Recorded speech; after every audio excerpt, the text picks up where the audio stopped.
Okay, let's dive into this. Anthony Weiner.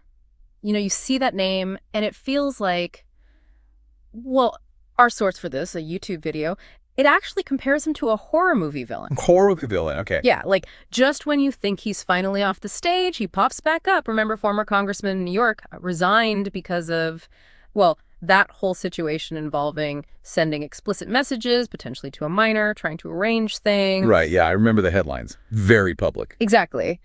And then he had that sort of strange attempt at a radio career. The video points out there's talk he might be eyeing a comeback, maybe city council first, but looking further ahead.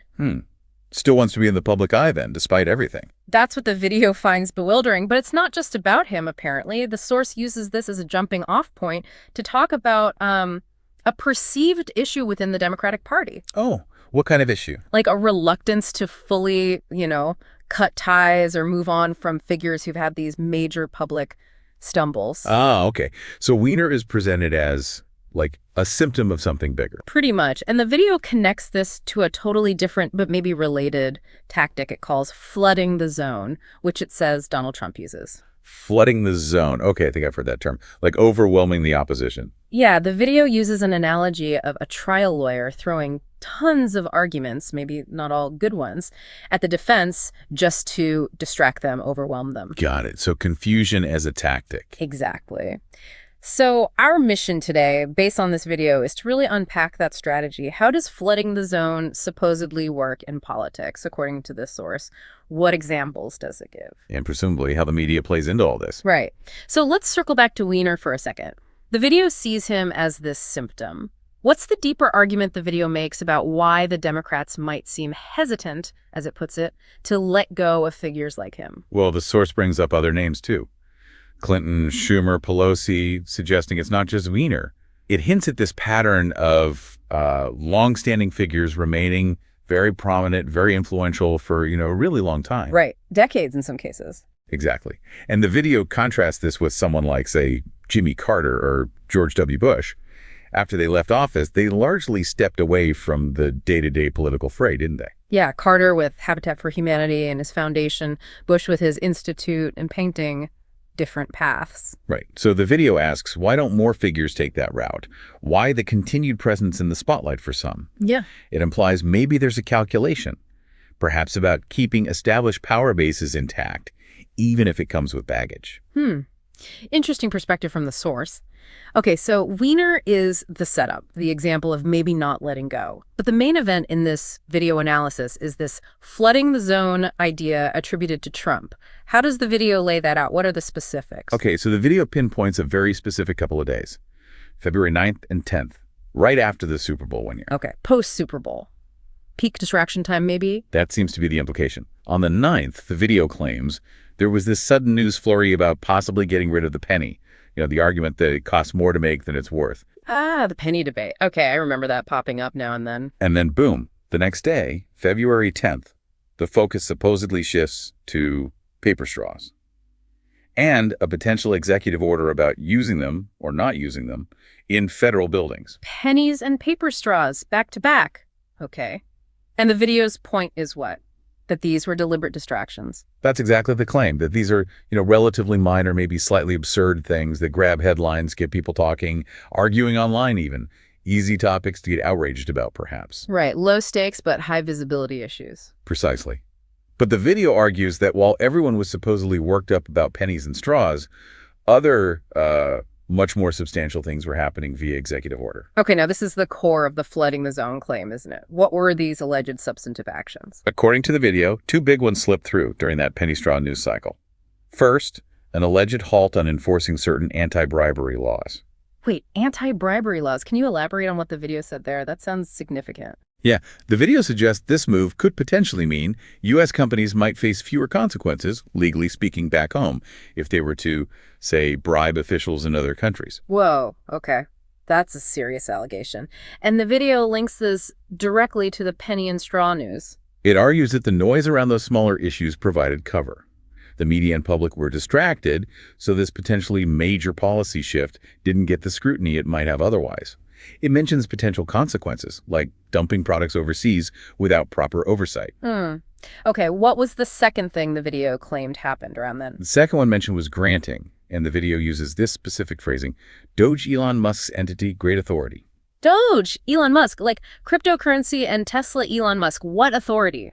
The video isn't super specific on the exact authority granted in that clip, but it frames it as another significant executive action involving a high-profile, headline-grabbing figure Musk and a trending topic Dogecoin happening while attention was elsewhere. So another potential distraction layer involving celebrity and tech buzz. That's the implication.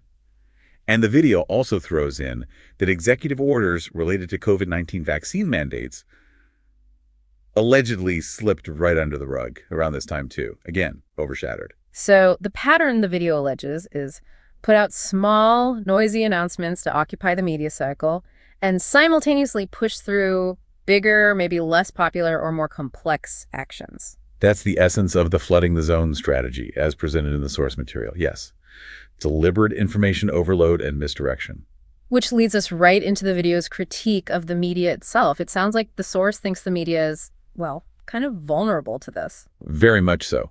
The video argues quite strongly that many news outlets are now driven primarily by the need for revenue, clicks, eyeballs, engagement metrics. Rather than deep dive investigative work. That's the claim, that the focus has shifted away from costly, time-consuming investigations towards stories that are easier to package, maybe more sensational, things that reliably generate traffic like, well, penny and straw debates. And it also mentions something about headlines being the same everywhere. Yeah, it points to chain ownership. One company owning lots of local news stations or newspapers. The video suggests this leads to homogenized news, the same talking points, the same headlines pushed out across many platforms. Which would make it easier to dominate the news cycle with a particular narrative, I suppose, if everyone's running the same story. That's the concern raised. It limits diverse perspectives and independent digging, making the whole ecosystem, the video argues, more susceptible to being flooded or manipulated. The video even mentioned the Wall Street Journal's Trump tracker as an example of just how hard it was to keep up with everything. Right, just the sheer volume of announcements, tweets, orders, controversies.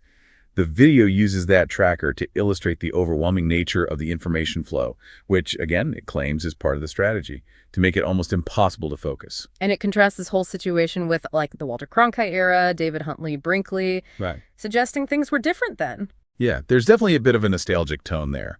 The implication is that journalists back then had more editorial independence, maybe a stronger mandate to focus on substance over sensation, acting more effectively as a check on power. Whether that's entirely accurate or a bit rose-tinted, it's the contrast the video draws to make its point about today's media landscape. Exactly. It paints a picture of a past where perhaps flooding the zone might have been harder to pull off. And the video is clear. This isn't presented as a new thing for Trump. It points back to his first term, right?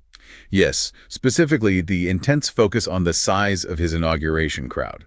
The video argues that dominated the news for days, maybe weeks, potentially overshadowing early executive orders or policy moves. So the argument is it's a playbook, a consistent method. That's how the source presents it, a recurring tactic of using high-profile, often symbolic or controversial, but maybe less substantively important issues to divert attention. Okay. And the video's final take on this. It seems to acknowledge Trump's effectiveness with this tactic, even while criticizing it. It does. It characterizes him as a skilled negotiator, someone who understands how to manipulate the media environment. There's even that line about needing to understand your enemy, meaning political opponents need to recognize and deal with these tactics on their own terms. Right. A pragmatic, if maybe uncomfortable, assessment from the source's perspective. Pretty much.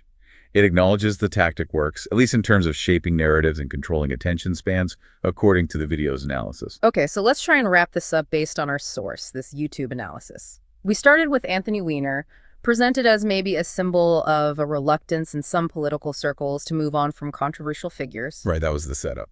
But the real focus was this idea of flooding the zone, a strategy the video attributes to Donald Trump. Basically, using a constant stream of often kind of trivial but loud news items, pennies, straws were the examples given.